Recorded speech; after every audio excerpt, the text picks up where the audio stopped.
geométrica.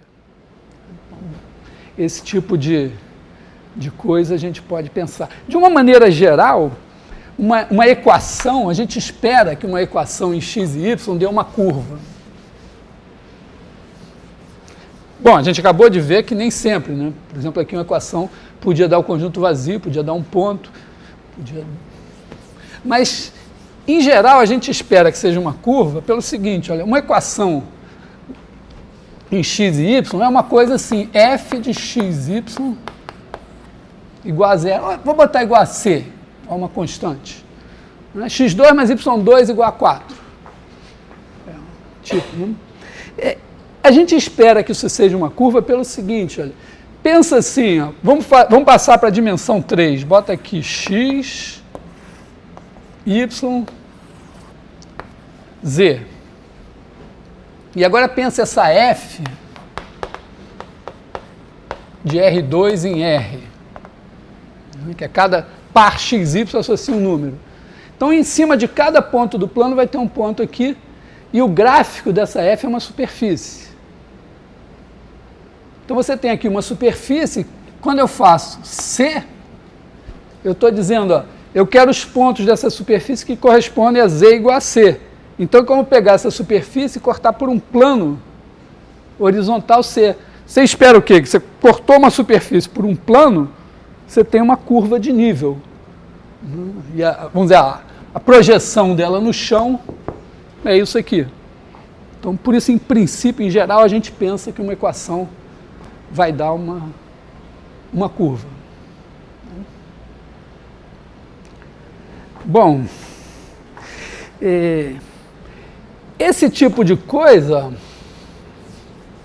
imagina que a gente está, vamos dizer assim, eu vou usar um pouco como se a nossa principal motivação para fazer esse curso seja, porque já que a gente não vai mais ter tempo para jogar videogame, a gente vai ter que estudar muito, pelo menos a gente tem que pensar assim que isso aqui, de certa forma, é o que serve para criar videogame. Então, por exemplo, assim, bom, você deu a equação. Para que serve a equação? A equação serve assim, né? Você tem aqui a tela do computador, os pontos têm coordenadas, e aí você pega um ponto, lá no seu programa, pega o ponto, pega as coordenadas dele x, y, testa aqui, se der C, acende.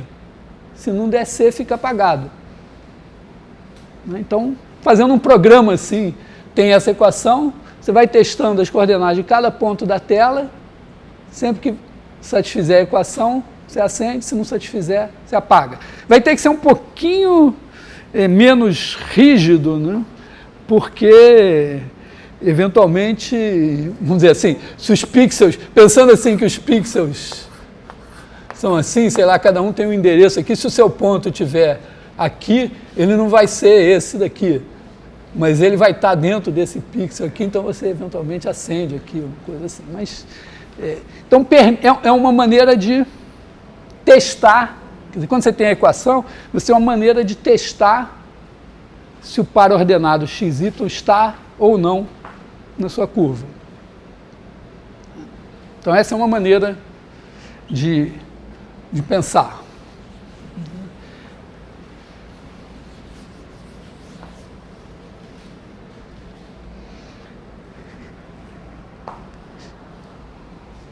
Eu quero agora introduzir uma outra maneira de pensar,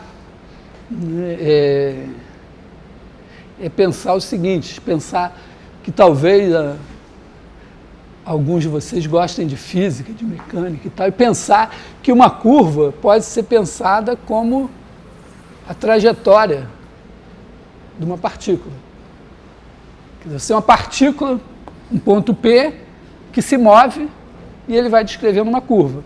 Então, tem uma variável t, e em cada instante t você tem um ponto P de t. Observa que é uma função, mas é uma função em que t, digamos assim, é uma função P, que a cada t, num certo intervalo de tempo AB, no plano, que a cada t associa P de t. Não tem, isso aqui não é o gráfico, porque a variável t está na nossa cabeça. É o tempo que está passando. E, eventualmente, a gente está querendo desenhar. Isso também serve para o videogame, porque, né, as coisas vão se mover, então você precisa descrever. Entendi. Essa figura é em 3D, você está dizendo? Não, é no plano mesmo. Está aqui no plano. A partícula está andando no plano. Então, ela descreve essa curva. Tal. Sim, mas não parece função, porque... Justamente eu estou fazendo isso porque existe um problema psicológico, acho que vocês foram treinados durante tanto tempo no ensino médio, que função era um gráfico, que você não consegue ver uma curva como uma curva. Uma curva é uma curva, não é uma função. Uma curva é uma curva. Tá, ó, tá aqui, a ponta do giz está andando. Se fosse no espaço, seria uma curva no espaço.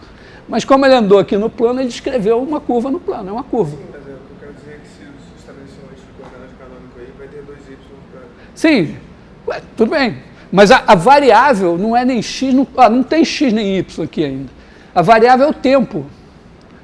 O ponto varia em função do tempo. O que interessa é saber onde está o ponto em cada instante. Né? Para você descrever um movimento, você tem o tempo passando, tem um corpo se movendo, que para simplificar aqui a gente pensa que é uma partícula, um ponto. Então você tem um ponto que está se movendo ao longo do tempo.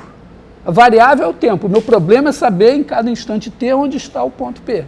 Então a função é P do intervalo de tempo AB no plano. Tá? Vamos voltar. Lembra assim daquele tempo, ó, que função era isso? Tinha aqui um conjuntinho de maçãs. Assim, né? E aqui tinha um outro conjuntinho, sei lá, de lápis.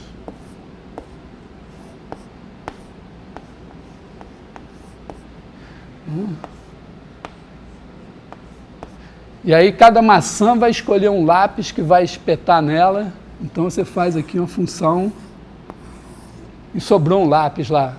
Então, função é isso, tem um conjunto que é o domínio, outro conjunto que é o contradomínio, e a cada ponto do domínio você associa um ponto do contradomínio. Aqui o nosso domínio é o tempo, e o contradomínio é o plano.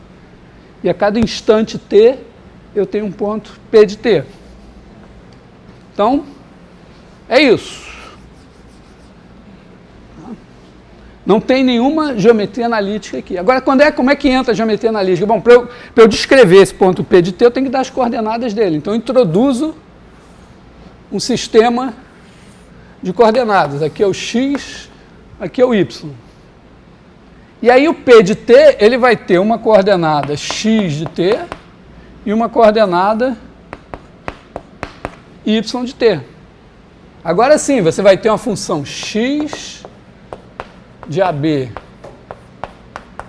em R, que a cada t vai associar o x de t, e um y de AB em R, que a cada t vai associar o y de t.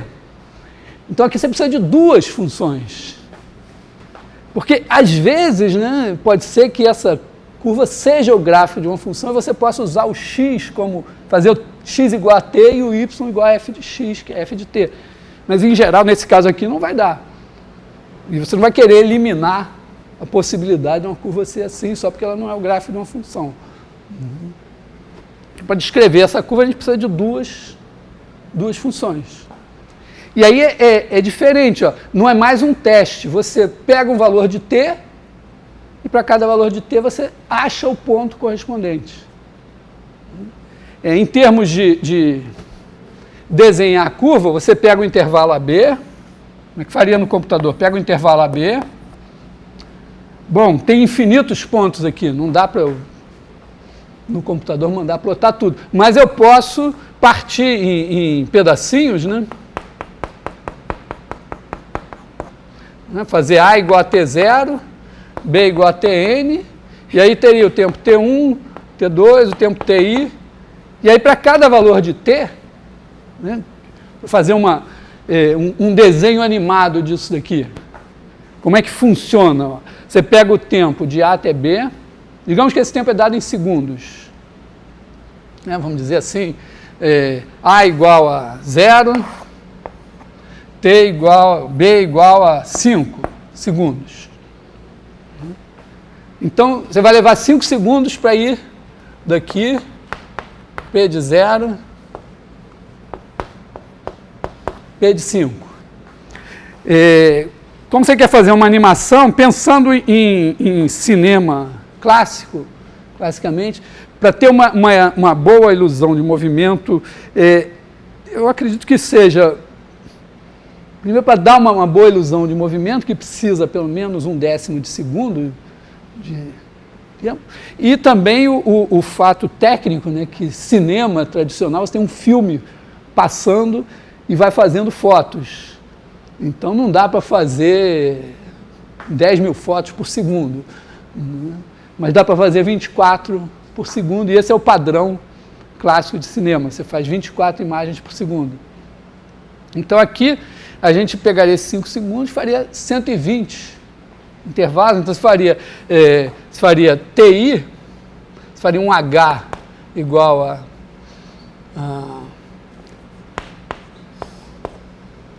1/24, né?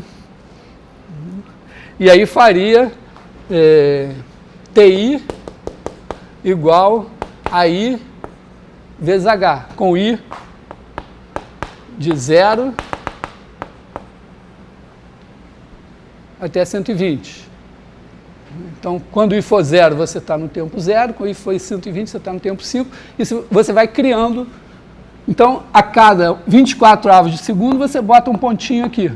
Agora é questão de transformar isso. Agora vira computação. Você quer transformar isso, fazer a tela acender no ponto certo, no instante certo e tal. E basicamente isso. Então, aqui tem um outro... Aqui é uma confluência legal entre a física e o desenho animado, né? Porque, tipicamente, para a gente fazer animações, fazer as coisas se moverem, a gente vai ter que descrever quais são as funções que nos dão o movimento que a gente quer. E depois, eventualmente, usa a computação para transformar isso em imagens animadas. Aliás, comerciais, assim, eu costumo dizer para os meus alunos que tem 3 coisas na vida que eu não aprendi que me fazem muita falta. Então, uma é física, e digo assim, para qualquer um que vai fazer matemática, né? A primeira é física, a segunda é computação, e a terceira é dançar. Talvez não tenha nada a ver com a história, mas também faz falta. Então, não sejam como eu, aprendam física, aprendam computação e aprendam a dançar. Não, eu sou incapaz, eu sinto assim, por mais que eu tente, jamais conseguiria dançar. Física e computação podia ter aprendido. Bom, então, isso é muito legal, que a gente pode começar a aprender também a fazer isso, começar pela reta. A reta, né? Você vai, quer dizer, repara que é diferente aqui o ponto de vista, porque no ponto de vista que você pensa a curva como um conjunto, ela é o conjunto. Aqui, ela não é só o conjunto, ela é o conjunto, quer dizer, é um caminho e o jeito de caminhar. Porque você pode descrever a mesma curva de maneiras completamente diferentes. Você pode ir daqui para lá, ou ir daqui para cá, ou vir até aqui, parar, ficar sentado, continuar, ou vai e volta, vai e volta. Então, isso também é relevante aqui na história.